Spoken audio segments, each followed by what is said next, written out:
आज देश का प्रधानमंत्री अपनी बूढ़ी मां के पैर छूने जाता है, आशीर्वाद लेने के लिए जाता है और अपनी मां को चेयर पर बिठा करके धक्का मार करके गार्डन में घुमाता है।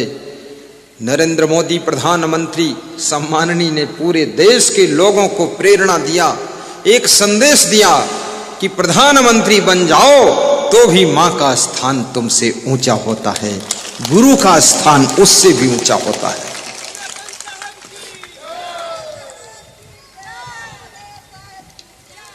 अपनी बूढ़ी मां को ठुकराना नहीं, बूढ़े पिताजी को, दादाजी को अच्छे साफ कपड़े पहनाना। मैनपुरी में मेरा सत्संग पप्पू यादव, सुरेंद्र यादव, महेश यादव पटवारी साहब, महात्मा जी करा रहे थे। छत पे मैं परिक्रमा कर रहा था, दूसरे का आंगन दिख रहा था, तो एक आदमी अपने बूढ़े पिता को स्नान कराकर नए कपड़े पहना रहा था और कुर्ता की बटन लगा रहा था, उनको तैयार कर रहा था, सत्संग में चलना है। तो उस आदमी से मैं मुस्करा कर पूछा कि आप जिनको तैयार कर रही है तुम्हारे कौन हैं? तो उसने कहा ये मुझे पैदा करने वाले मेरे बाप हैं और मैं इनका बेटा हूँ और मैं शिक्षक हूँ, टीचर हूँ, मैं आपका मथुरा में प्रोग्राम कराऊंगा। और गुरुदेव, मैं खुद स्नान करने से पहले अपने पिताजी को स्नान कराता हूँ और रोज साफ कपड़े इनको बटन लगाकर, कुर्ता पहनाकर बिठा करके फिर पैर छूता हूँ, फिर स्नान करके इनको भोजन खिलाकर खुद खाकर नौकरी पे चला जाता हूँ।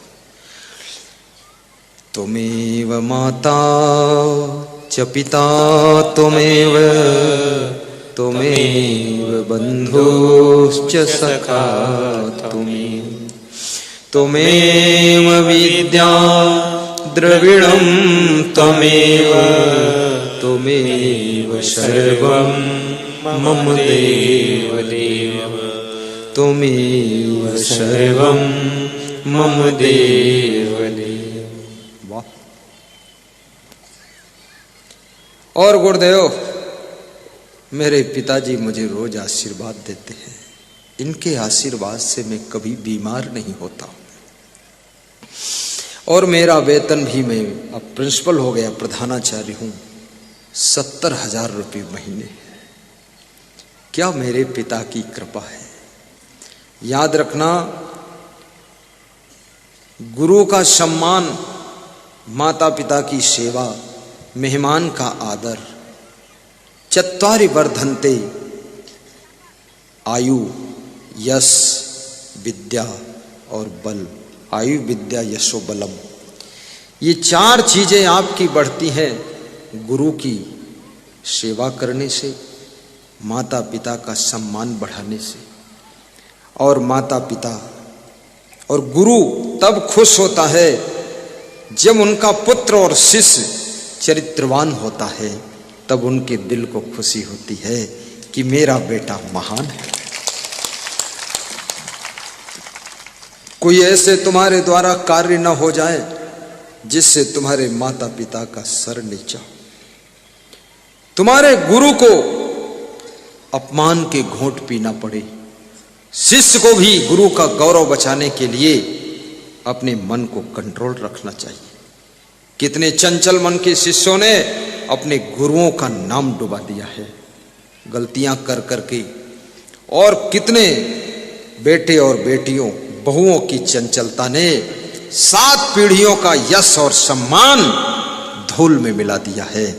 याद रखना, अपने घर परिवार पीढ़ियों का सम्मान बढ़ा ना सको तो घटाने का तुम्हारा हक नहीं है, घटाने का तुम्हारा हक नहीं। उनके सम्मान को बढ़ाओ।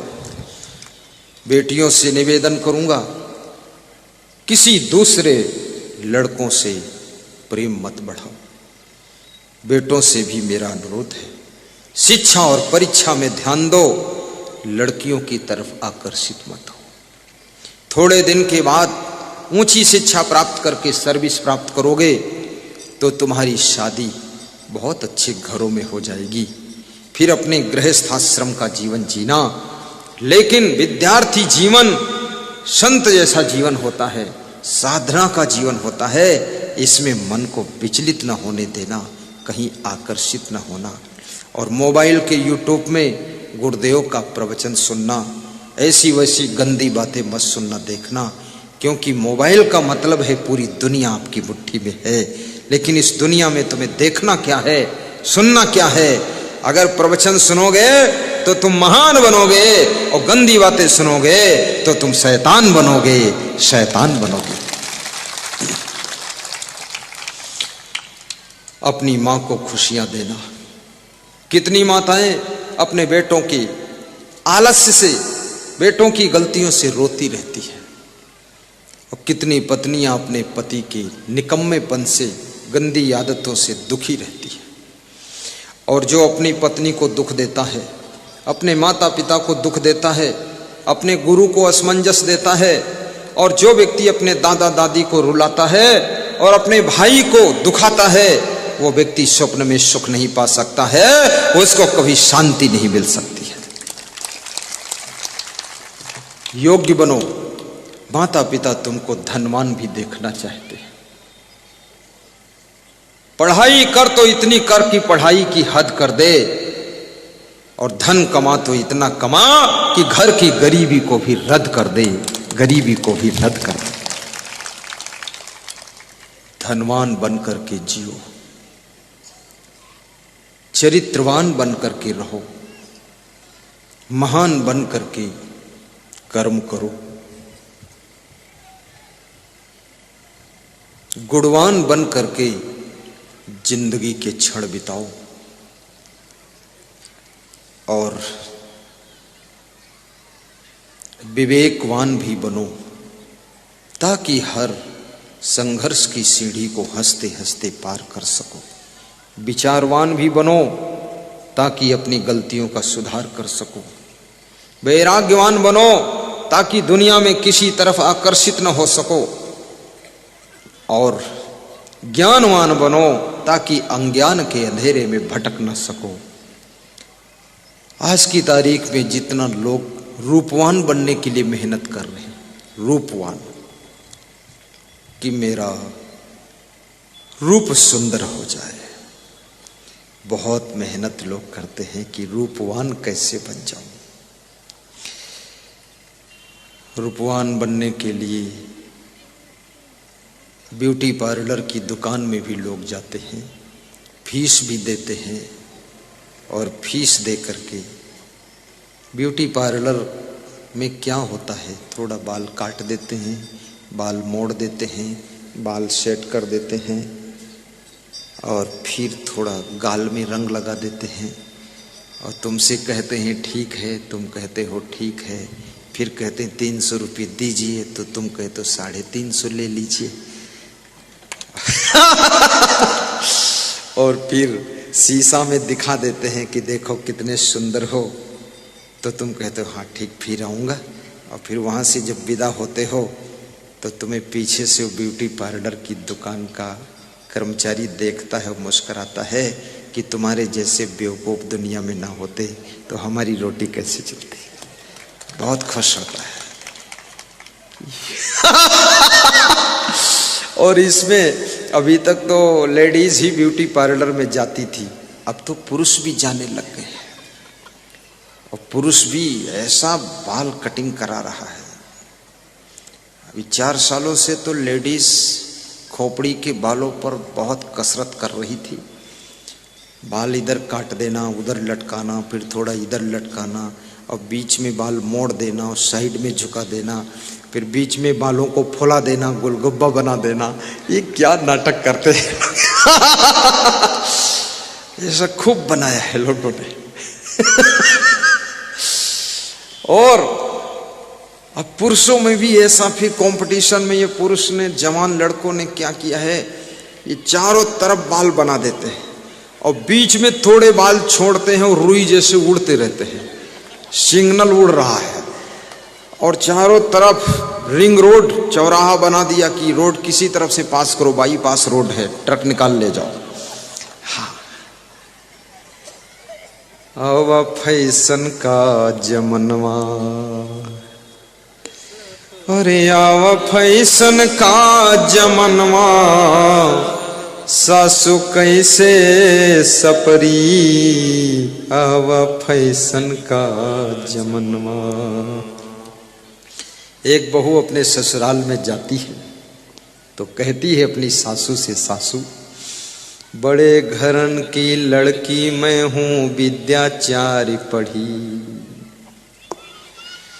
और कैसे पति को पानी देई, मारे सरमन मरी, आवा फैशन का जमनवा।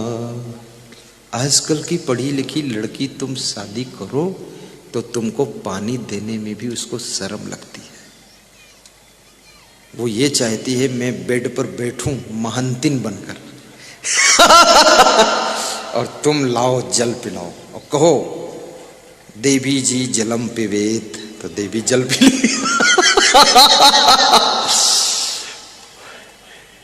देवी जी भूसा खावे तो भूसा खा लेगी। वो नाटक लंबी है। अरे कैसे उनको पानी देई, मारे सरमन मरी, आवा फैशन का जमनवा।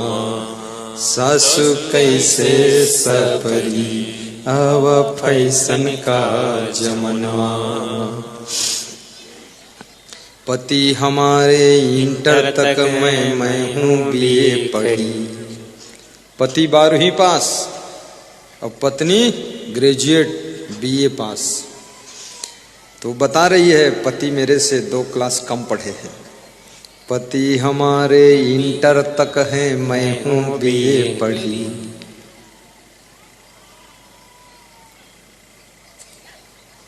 और पति लोग बीए पढ़े हो न पढ़े हो लेकिन पीए तो पढ़े ही है। पत्नी बीए पढ़े तो पति पीए पढ़े। होश में ही नहीं है कितनों के पति रोज ड्रिंक ले रहे हैं, पहचानते ही नहीं मेरी पत्नी है कौन। दारू पीकर आते हैं, अपनी पत्नी से कहते माताराम दरवाजा खोलो। पत्नी मुस्कुराती है कि कम से कम पत्नी से माताराम तो बन गई तेरी, दारू पीकर इतना डेवलप हुआ। पागल कहां से आया है। वो पत्नी को माताराम बता रहा। मैं नम्र निवेदन करूंगा दारू कभी न पीना। कुछ नहीं है, कुछ नहीं है, इसमें कुछ भी नहीं है, केवल आदत है, हैबिट है, हैबिचुअल है और कुछ भी नहीं है। चाय का भी नशा नहीं होना चाहिए। बहुत मन करता है तो एक चाय सुबह पी लो, बाकी